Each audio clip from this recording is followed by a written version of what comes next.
Hari Om. Why is that the world is called mithya, illusory or unreal in nature?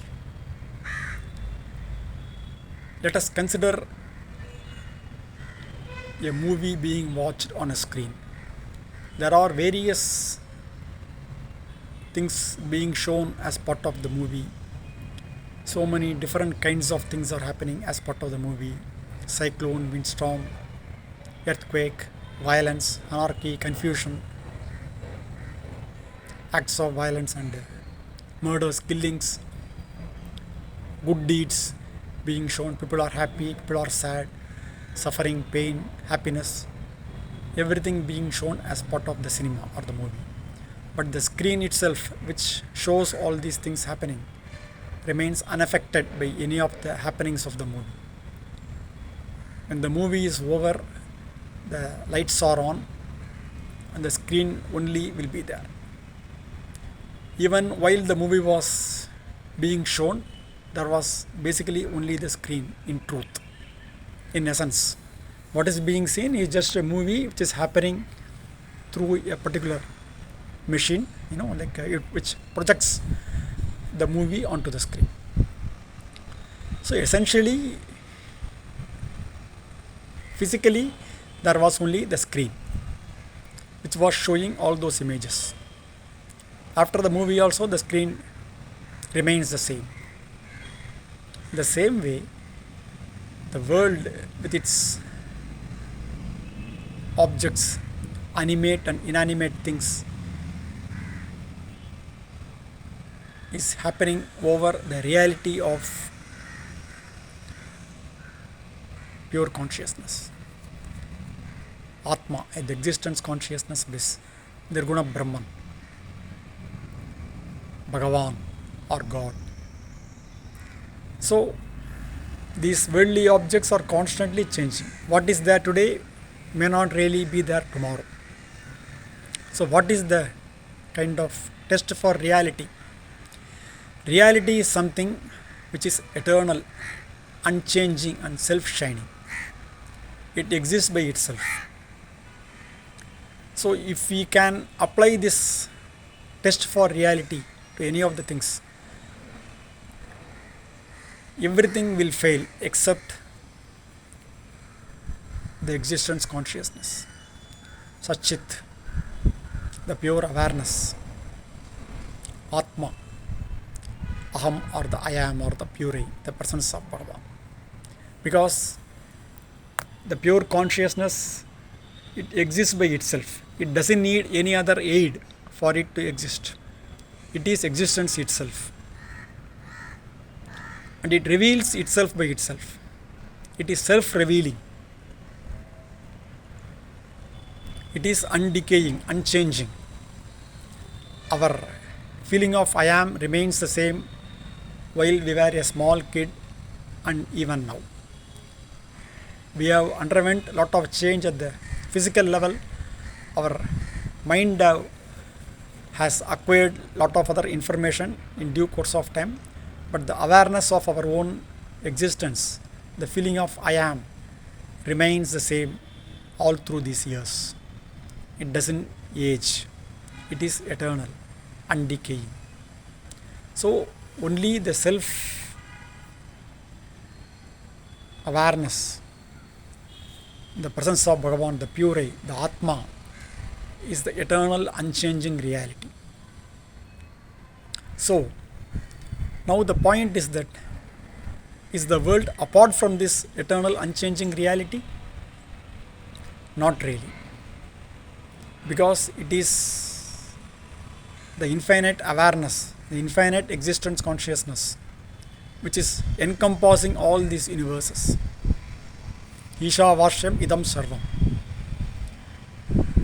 The Supreme Being encloses everything. And everything is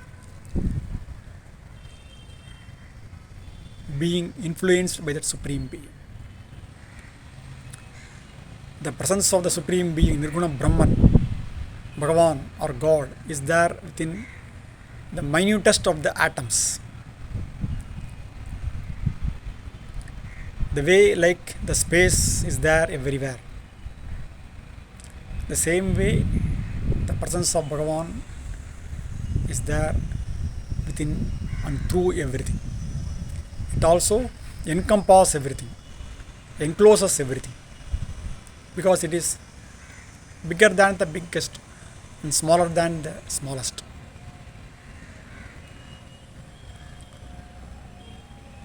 So,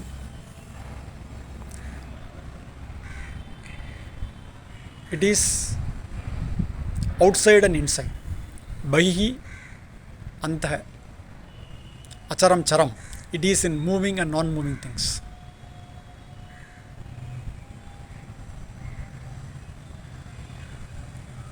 It is inside and outside, like space. It is infinite.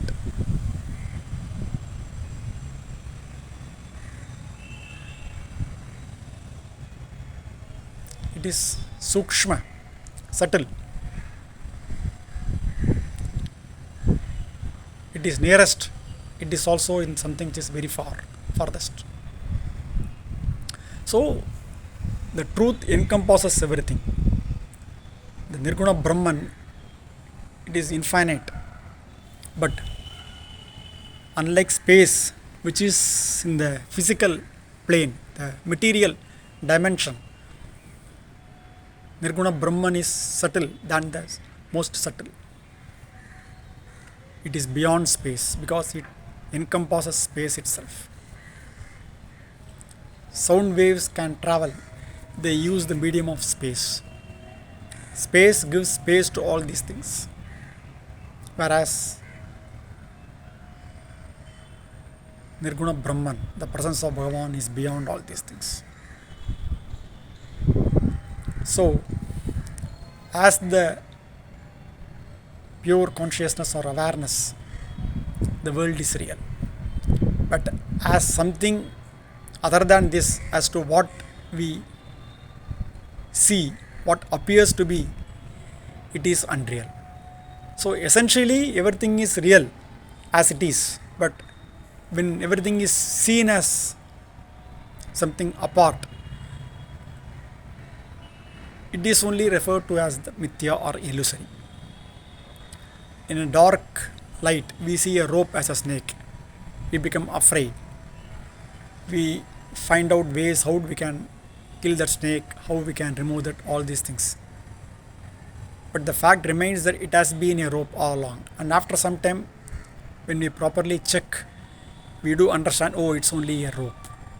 So it is because of our incorrect seeing of that particular object, we kind of felt it to be something different.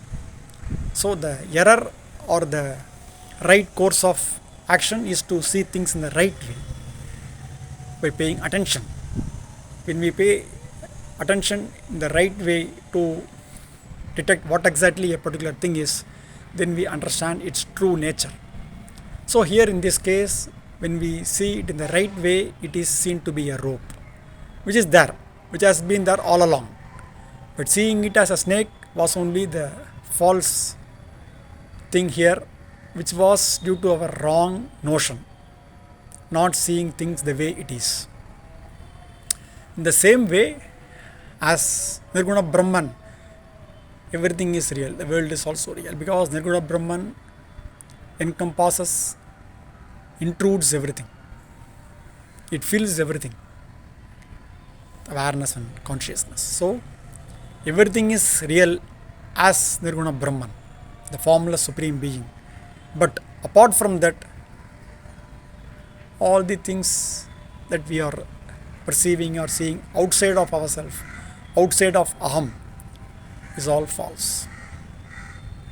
So that's why it is being said, the truth is Nirguna Brahman. The world is mithya, and the world also is Nirguna Brahman. Because of the fact that as Brahman, everything is being influenced, encompassed, and as Brahman, everything is real. So as Brahman, worldly objects are also real, but only as Atma or Brahman, not as something which is apart from Brahman. This is the understanding we all should have. so that we view everything as God, because God or Ishvara or Bhagavan is there in everything and it encompasses everything. Arunachala Shiva, Arunachala Shiva, Arunachala Shiva.